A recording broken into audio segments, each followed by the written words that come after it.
Carta 3. Meu querido pai, nesta manhã eu estava vindo do templo, onde eu tinha ido adorar e testemunhar a imponente cerimônia de apresentação dos primeiros frutos. Eu observei um grande número de edifícios que se amontoavam em torno de uma rocha, que me foi dito ser a Torre de Antônia. Ela parecia desaprovar severamente o templo, e do seu topo, em intervalos, brilhavam numerosas águias romanas. Eu te ouvi com tanta frequência relatar eventos históricos ligados a este célebre castelo que eu considero com peculiar interesse. Tu, que a descreveste tão frequentemente para mim, parecia que estavas ao meu lado enquanto eu fitava-a firmemente. As 4 torres, uma em cada canto, estão ainda como estavam quando tu combateste desde o extremo norte e a defendeste sozinho contra os romanos. Mas agora esses bárbaros se aglomeram em suas cortes e suas trombetas, que soaram nas muralhas conquistadas de todas as partes da terra, são até mesmo ouvidas pelos cidadãos de Jerusalém. A insolência e o poder da guarnição romana tornaram bela a caminhada na base da torre quase deserta. Porém, disto eu não me dei conta. E, acompanhada somente por minha escrava etíope, Ônia, eu demorei admirando o esplendor do templo, com seus terraços apoiados por colunas de mármore branco, com 7 metros de altura, quando 2 soldados romanos, vindo de um dos portões da cidade, se aproximaram quando iam em seu caminho de volta ao castelo. Foi então que eu vi que estava só. Minha companhia tinha deixado o templo por eu ter avançado mais adiante. Eu puxei meu véu e teria passado por eles com rápidos passos quando um deles se colocou em meu caminho e, pegando em meu véu, tentou me deter. Eu deixei o véu em seu poder e estava saindo rapidamente, quando outro soldado me prendeu. Isto foi visto por todo o castelo, e com meus gritos agudos, os bárbaros no castelo deram gargalhadas. No momento desse ataque, apareceu um jovem centurião que estava a cavalo, descendo o caminho rochoso que leva à rocha de Sião, e gritando com eles, galopou adiante, e com sua espada fez o homem que estava bêbado fugir imediatamente. Me resgatou, ao mesmo tempo mandando os 2 soldados para dentro do castelo. Então ele se dirigiu a mim de maneira gentil e se desculpou pela maneira rude com que fui tratada pelos seus homens, dizendo que eles seriam severamente punidos. Eu fiquei impressionada com sua máscula beleza, sua civilidade e seu ar de autoridade patriarcal, embora ele não devesse ter mais do que 28 anos de idade. Para me escoltar seguramente rua abaixo, ele desceu de seu cavalo e, guiando-o pela rédea, caminhou ao meu lado. Eu confesso, querido pai, que não tinha ainda chegado à casa dos meus parentes e meus preconceitos contra os romanos já tinham sido grandemente modificados. Eu encontrei em um deles uma pessoa tão cortês que eu jamais encontrara mesmo entre meus compatriotas, e por causa dele eu estava desejando pensar melhor a respeito de sua terra bárbara e o povo. Ele viu meu preconceito e como me retraí dele enquanto ele caminhava ao meu lado, e enquanto descíamos, ele falou eloquentemente em defesa de sua terra natal, de suas lindas filhas e seus homens sábios, seus bravos chefes, seu poder e glória e seu domínio sobre toda a terra. Quando o ouvi usar essas últimas palavras, eu suspirei profundamente por Judá, da qual está profetizado que deveria ter domínio sobre toda a terra, e esses romanos, portanto, mantêm o domínio que por direito pertence ao nosso povo. Como é isto, querido pai? Como é isto que é permitido por Jeová, que esses bárbaros segurem o cetro que é a legítima herança do leão da tribo de Judá? Quantas vezes em um dia, desde que estou em Jerusalém, tenho sido lembrada das degradações de meu povo? Como é isto que esses inimigos de Jeová, esses adoradores de falsos deuses, estão no lugar santo e usurpam o poder que Deus deu a nós? Eu fiz estas perguntas a Amós, o bom sacerdote, depois que voltei para casa. Porque meu relato sobre minha aventura naturalmente guiou a uma conversa a respeito do domínio romano sobre a terra. Parece que esse nobre centurião não é desconhecido do rabino Amós, que fala dele como um dos mais populares oficiais romanos no comando da cidade. Estou feliz em ouvir isso. Ele também me advertiu para não me aproximar novamente dos pontos de guarnição da cidade, onde os soldados se deleitam em aborrecer os cidadãos. Enquanto eu estava escrevendo um relato acima, uma comoção no lado de fora, como se algo incomum estivesse ocorrendo, atraiu minha grade, a qual dava vista à rua que segue para o portão que sai para Betânia, uma das vias públicas mais frequentadas da cidade. O que veio de encontro aos meus olhos era verdadeiramente imponente, porém fez meu coração afundar em vergonha. Era um desfile com bandeiras, águias, trombetas e carruagens douradas. Mas não um desfile de um rei de Israel, como aqueles que deslumbravam as ruas de Jerusalém nos dias de Salomão e do rei Davi. Não uma passagem triunfante de um príncipe israelita, mas do governador romano. Precedido por uma corte a cavalo, ele andava em uma carruagem de guerra dourada, se refrescando à vontade sob a sombra de uma seda azul orlada de ouro. Os cavalos eram brancos como a neve, cobertos com armadura de prata e adornados com plumagens.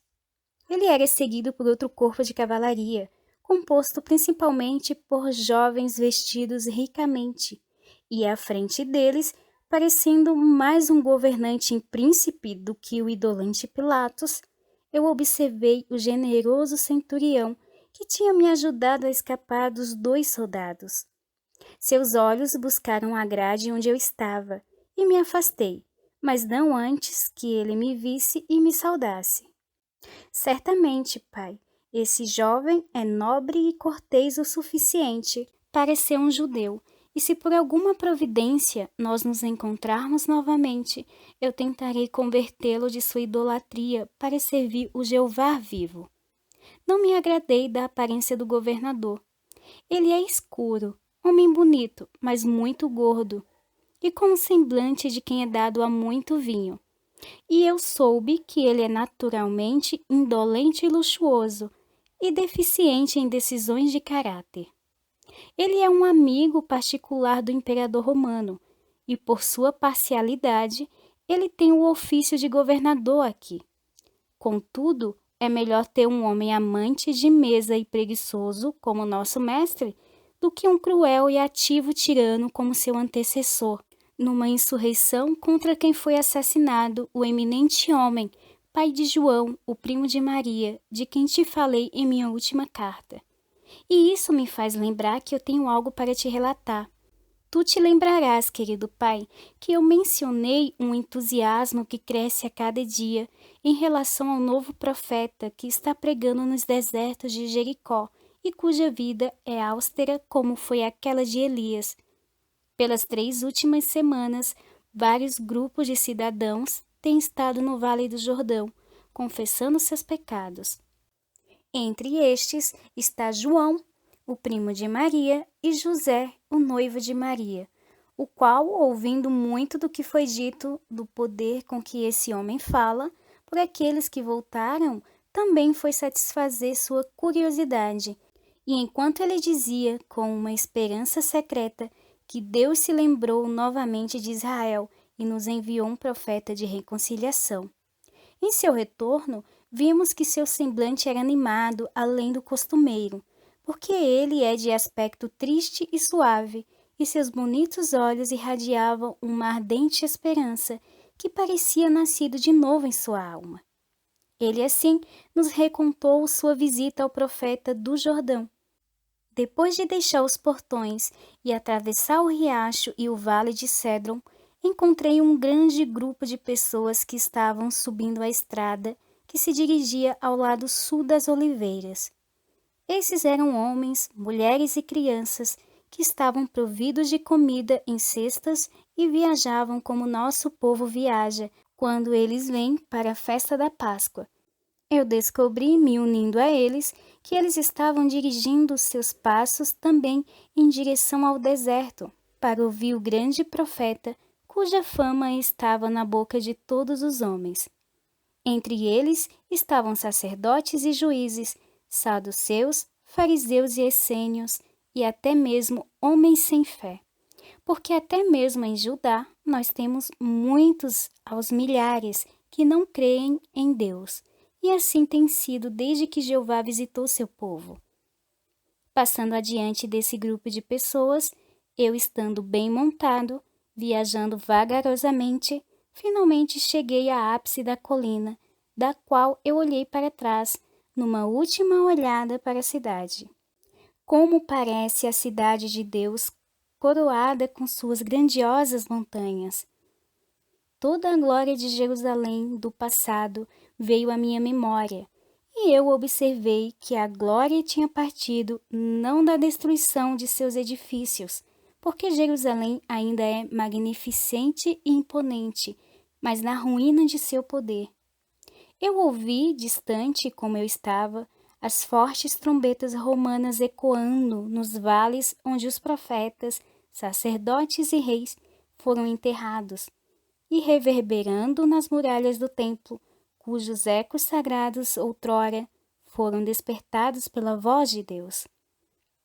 Getsêmani, o justo jardim de Salomão, onde ele tentou criar um segundo Éden, está sob meus pés, com seus muros quebrados e seus caminhos se tornaram silvestres e cobertos pela vegetação.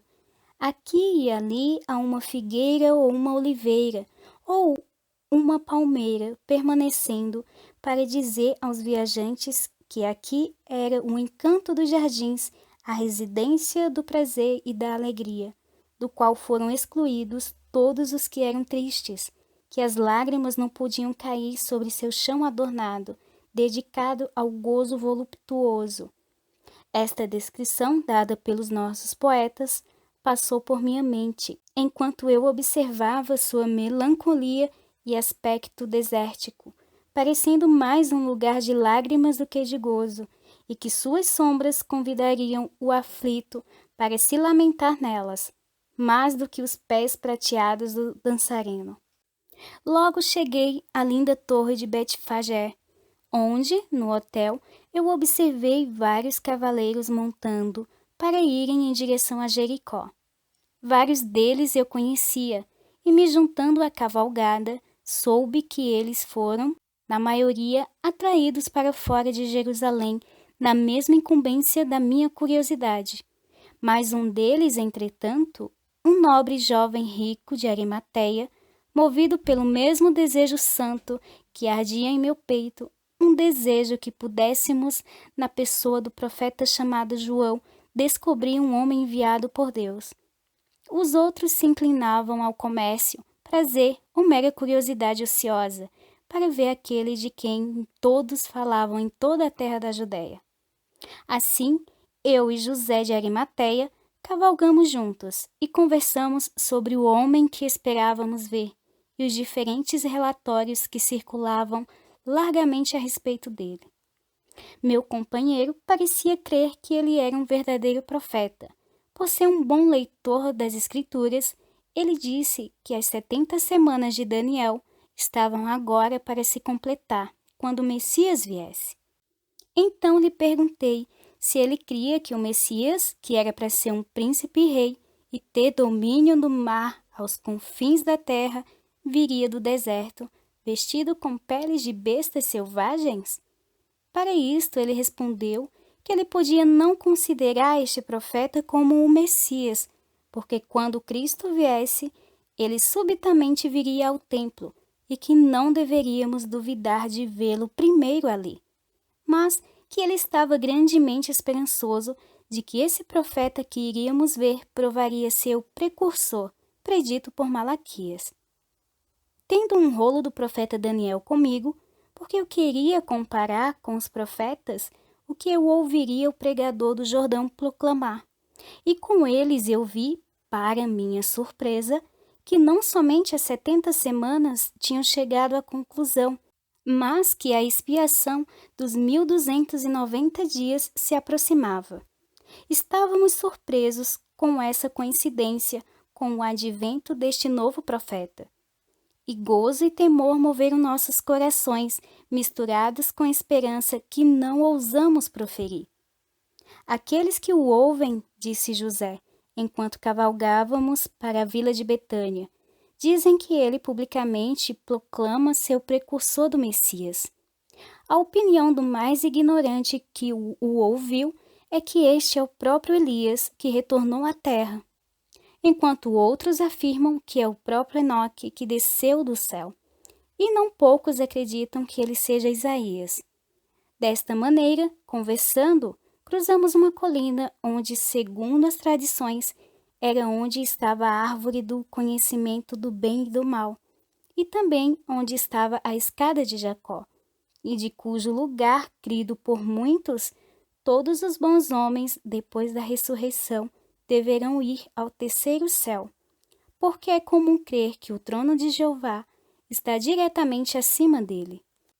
Vagarosamente, depois de um longo dia de cavalgada, durante a qual nós tínhamos alcançado e passado muitos grupos de pessoas se apressando adiante para ouvir o profeta, também encontrando muitos retornando, espalhando maravilhosos contos de sua eloquência, sabedoria e poder, chegamos à vista de Jericó. A cidade é muito imponente, com suas torres romanas e palácios, e é a estância favorita de inverno dos governadores. Situada em um vale verde, era estímulo aos olhos, depois de nossa fatigante cavalgada o dia todo sobre colinas quebradiças e sem graça. À nossa esquerda, 1,5 km antes de chegar à cidade, passamos pelas ruínas da torre e casa de Iel, que reconstruiu Jericó nos dias dos reis. À direita estava o campo onde o exército caldeu derrotou nossos pais na batalha e levou o rei Zedequias cativo. Ele estava agora coberto com bonitos jardins e sorria como se a paz estivesse sempre habitado em suas doces sombras.